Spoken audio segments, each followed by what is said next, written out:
한국이 하는 행동 하나하나가 미국에서 트럼프 정부를 비판하는 소재로 쓰이고 있어 관심을 끌고 있습니다. 아베 총리는 이 와중에 미국의 G7 회담 참석을 강행하며 의외의 상황을 연출하고 있습니다. 중국은 결국 홍콩 보안법을 강행했는데 미국은 중국의 아킬레스건을 노리는 준비를 하고 있습니다. 한국 등의 글로벌 대기업 사례를 보면서 중국에 끼칠 막대한 경제적 영향력을 저울질하는 것으로 보입니다. 첫 번째, 한국의 행동 하나하나가 미국의 정치 분쟁. 미국은 한국이 최근 확진자가 급증하는 국면이 나오면서 이를 큰 이슈 기사로 보도하고 있습니다. CNN 등의 매체는 한국이 최근 물류센터를 비롯해서 지역사회의 감염이 급속하게 늘어나고 있다며 한국의 재확산이 우려가 되고 있다는 점을 부각합니다. 이런 기사가 미국에서 쏟아져 나오는 것에 대해서 일부 네티즌들은 불편한 심기를 표현하며 확진자가 수천에서 수만 명 매일 나오는 나라들이 반대로 한국의 확진자 증가를 걱정하는 모습은 어불성설이라는 반응을 보이기도 했는데 사실 이러한 보도는 미국 트럼프 정부를 향한 비판을 하기 위한 것입니다. 트럼프 행정부는 현재 미국의 경제 침체를 우려해서 다소 무리하게 각 주에 봉쇄를 풀고 있는 상황입니다. 이에 따라 언론에서는 방역을 잘하고 있는 한국도 이렇게 재확산이 일어나는데 미국은 더 큰 대가를 치러야 할 것이라는 경고성 보도이며 트럼프 행정부를 에둘러 비판하고 있는 것입니다. 한국이 방역 모범국이 되니 이를 표준으로 삼고 있는 각국의 모습이 계속해서 연출되고 있는 것입니다. 그러나 아베 총리는 한국을 제쳐두고 유럽 수뇌부들과 코로나 치료제 백신 개발 협력 화상회의를 진행합니다. 두 번째, 아베 총리 유럽과 백신 개발 논의. 아베 신조 일본 총리와 유럽연합 수뇌부는 코로나19 극복을 위해 협력하기로 의견을 모았다고 교도통신이 26일 보도했습니다. 보도에 따르면 아베 총리, 우르줄라 폰데어라이엔 EU 집행위원장, 샤를 미셸 EU 정상회의 상임의장은 이날 오후 열린 화상회의에서 코로나19 치료제 및 백신 개발을 위해 협력하기로 뜻을 모았습니다. 아베 총리는 화상회의에서 일본 EU가 긴밀하게 협력해 더욱 중요하고 큰 역할과 책임을 수행하고 싶다는 뜻을 밝히고 백신 특허권을 관리하는 특허권 그룹 구상에 관해 설명했습니다. 이에 대해 EU 측은 논의하고 싶다는 반응을 보였다고 일본 정부는 전했습니다. 최근 아베 내각은 한국과는 거리를 두면서 독자적인 방역 모범국으로 일본을 새롭게 관련국들에게 부각시키고 있습니다. 오는 6월부터 한국 서울에서 주최되는 온라인 국제회의 CAC 등에서 40여 개국이 참가해 현재 코로나 상황에 대한 대응 방안을 논의할 계획이지만 일본은 여기서 빠지는 모습을 보이고 있습니다. 이처럼 일본은 한국과는 방역에 관해서는 서로 협력을 하지 않는 모습을 보이며 나름대로의 행보를 이어갑니다. 그런데 아베 총리는 다소 무리하게 G7 회의에 가려고 합니다. 세 번째, 아베 총리 미국 G7 참석 강행 논란. 코로나19 상황이 낳은 각국의 경제 위기를 돌파하기 위해 G7 국가들이 미 대통령 별장인 캠프 데이비드에서 6월에 열릴 것으로 보입니다. 트럼프 대통령은 온라인 방식으로 추진되던 이번 G7 회의를 오프라인에서 하자고 뜻을 밝혔고 아베 총리는 이에 참석하겠다는 강한 의지를 표현했습니다. 작년 아베 총리는 G7 회의에 참석해서 한국에 대해서 국가 간 약속을 지키라며 이례적으로 긴 시간을 할애하며 느닷없는 G7상의 한국 때리기를 시행한 바 있습니다. 그런데 이번에는 방역 모범국의 일원으로 참석하는데 한 가지 일본 내에서 딜레마가 있다고 전해집니다. 일본 정부는 코로나19 유입 억제 대책으로 미국 등 111개국에서 들어오는 자국민에게 입국 직후 PCR 검사를 받도록 한 뒤 음성 판정이 나와도 자택이나 호텔 등 지정된 장소에서 2주간 대기 방식의 격리 생활을 사실상 강제하는 조치를 6월까지 연장했습니다. 이 때문에 아베 총리가 미국을 방문하고 돌아오면 이 문제에 어떻게 대응할지가 관심사로 떠올라 있습니다. NHK는 총리만 특례를 인정해서는 안 된다는 지적에 따라 아베 총리도 귀국 후 2주간 대기 원칙을 적용한다는 것이 일본 정부 방침이라며 대기 장소를 관저에 인접한 공관 내 집무실로 지정하는 방안이 고려되고 있다고 전했습니다.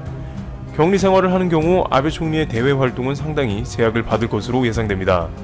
최근 지지율이 2012년 12월 재집권 이후 가장 낮은 수준으로 떨어져 궁지에 몰린 아베 총리로서는 격리 생활이 정치적 불확실성을 확대하는 요소가 될 가능성도 있습니다. 일각에서는 일본 상황도 좋지 않은데 굳이 G7에 참여하는 모양새는 흐름상, 여론상으로도 바람직하지 않으며 일본 방역 성과가 모범적이라며 이를 드러내려고 미국까지 가는 게 아니냐는 의견도 나오고 있습니다. 그러나 일본은 최근 중국을 배척하며 온전하게 미국 라인으로 들어간 이상 아베 총리도 트럼프를 접견하고 미일 관계를 더욱 공고히 하고 싶었을 것이라는 의견도 전했습니다. 팬데믹 사태가 아니었다면 4월경에는 중국의 시진핑 국가주석이 일본을 방문하기로 되어 있었으나 코로나19로 전격 취소되었고 이 과정에서 일본은 이제 코로나는 중국에서 시작되었고 중국 책임이라는 주장을 펼치며 중국과 본격적인 신경전에 들어간 상황입니다. 왜냐하면 미국이 꺼내는 카드를 보면 일본도 어쩔 수 없이 미국 편에 서야 하기 때문입니다. 네 번째, 미국, 중국의 엄청난 경제 때리기 시작. 중국이 28일 홍콩 보안법 법제화를 끝내 강행하고 미국은 강력 제재를 예고하면서 중국 경제에 이전에는 경험하지 못한 엄청난 충격파가 닥칠 수 있다는 관측이 고개를 듭니다.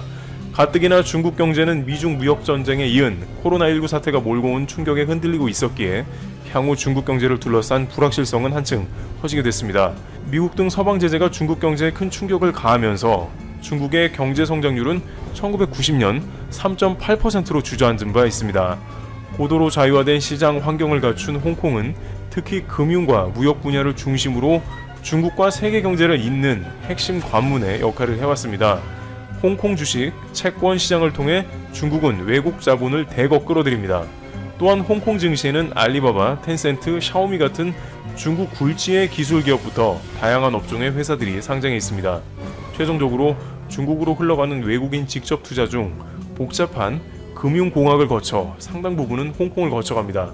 중국의 대외 무역에서도 홍콩은 중요한 역할을 합니다. 우리나라를 비롯한 세계의 많은 기업이 달러 거래의 편의성, 세제 혜택, 규제 위험 회피 등의 다양한 이유로 홍콩을 거쳐 중국에 상품을 수출합니다. 한국무역협회에 따르면 작년 홍콩은 금액 기준으로 중국, 미국, 베트남 다음으로 한국의 네 번째 수출 대상 지역이었습니다. 하지만 실제로는 한국의 주력 수출품인 메모리 반도체와 화장품을 포함한 상당수 제품의 최종 종착지는 중국 본토에 있는 기업들입니다. 비슷한 이유로 중국 기업들도 홍콩을 거쳐 미국 등 세계 각지에 상품을 수출합니다. 특히 무역전쟁 와중에 미국의 대중 고율 관세가 부과되면서 홍콩은 무거운 관세를 회피하기 위한 중국 기업들의 우회로로 활용되기도 했습니다. 결국 이것은 수많은 기업들이 탈중국하게 되는 결과를 낳을 수밖에 없다는 전망이 나옵니다. 다섯 번째, 미국, 중국 내 한국 등 글로벌 기업들 참조한 듯. 중국 당국은 홍콩의 중요성을 줄이기 위해서 GDP를 3%대로 낮추는 데는 성공을 했지만 홍콩 사태로 홍콩에서 외국 자본이 빠져나가게 되면 결과적으로 중국 내의 경제에 큰 영향을 끼치게 됩니다. 특히 중국 내 입점해 있는 수많은 외국 기업들은 홍콩과 중국의 베이스를 적절하게 활용하며 투자해왔는데 여러가지 우회 통로가 있던 홍콩이 막혀버린다면 중국 내부에서 외자가 빠져나갈 가능성이 커지는 겁니다.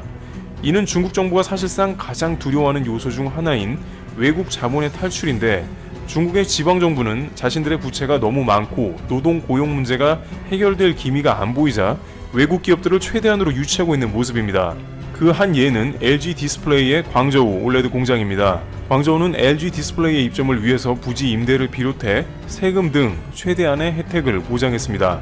지난 2011년 삼성이 반도체 공장을 짓겠다고 신청서를 내자마자 중국의 선전, 텐진 등도 적극적으로 나서는 모습을 보이면서 외국 자본 유입을 강력하게 원했습니다. 이는 지금도 마찬가지이며 중국 정부는 외국 기업이 빠져나가지 못하도록 다양한 혜택을 제공합니다. 외국 자본 탈출은 중국 지방정부의 각종 후유증을 낳기 때문에 필사적으로 붙들려고 하는 것입니다. 실제 중국 시장 부진으로 텐진의 삼성 스마트폰 공장이 문을 닫자 텐진의 지역 경제는 피폐화되는 문제가 나왔습니다. 지역의 실업 문제와 더불어 지방정부의 거대한 세수가 사라지기 때문에 외자가 빠져나가면 곤란해집니다. 미국 정부는 이와 같이 삼성 모바일이나 애플 공장 이전으로 인한 중국 허점을 그대로 참고했을 것입니다. 따라서 트럼프 행정부는 홍콩 보안법 이후에 홍콩을 제재하면서 이와 같은 아킬레스건을 건드릴 것으로 관측되고 있습니다. 미국은 상당히 구체적인 조치들을 준비하며 총공세에 들어가려고 합니다. 여섯 번째, 홍콩 보안법 이후 미국의 새로운 전략. 홍콩 특별지위 박탈이 현실화한다면 이는 미중 간 대결별, 그레이트 디커플링을 촉진하는 상징적 사건으로 기록될 수 있다는 지적도 나옵니다. 미국은 중국 견제 목적이던 인도 태평양 전략 수준을 넘어 아예 노골적인 반중 경제 블록인 경제 번영 네트워크 EPN 구상을 본격화하고 세계 주요국의 적극적인 동참을 요구 중입니다. 서방 선진국보다는 다소 사정이 낫기는 하지만 중국도 미중 무역 전쟁에 이은 코로나19 사태로 경제적으로 큰 어려움을 겪는 상황이라서 이런 미국의 파상적인 공세는 코로나19라는 국난을 맞아 민생을 안정시켜야 할 시진핑 국가주석에게 심각한 도전을 안기고 있습니다. 지난 1분기 경제 성장률은 마이너스 6.8%로 중국은 문화 대혁명 마지막 해인 1976년 이후 처음 마이너스 경제 성장률을 경험했습니다. 따라서 다급해진 중국은 급격하게 우금 만들기에 들어갔는데 그 대상 중 하나는 한국으로 보입니다. 중국은 오늘도 언론에 한국과 중국의 코로나19 신속 통로 협력을 또 실었습니다. 글로벌 타임스는 SK이노베이션과 SK하이닉스가 중국에서 각각 반도체와 배터리 분야 투자를 늘리고 있다면서 이 때문에 정상적인 생산과 운영을 위해 엔지니어들이 조속히 중국 내 공장으로 돌아와야 했다고 전했습니다. 그러면서 한중 협력처럼 각국도 중국과 협력하자는 것입니다. 이와 같이 미중 간에 한층 더 격해지는 패권 싸움이 발생하며 각종 파열음을 낳고 있는 상황입니다. 이 가운데 한국 당국은 면밀하게 파악하여 마찰을 피하는 전략적 모호 대책을 검토하는 중이라고 전해집니다.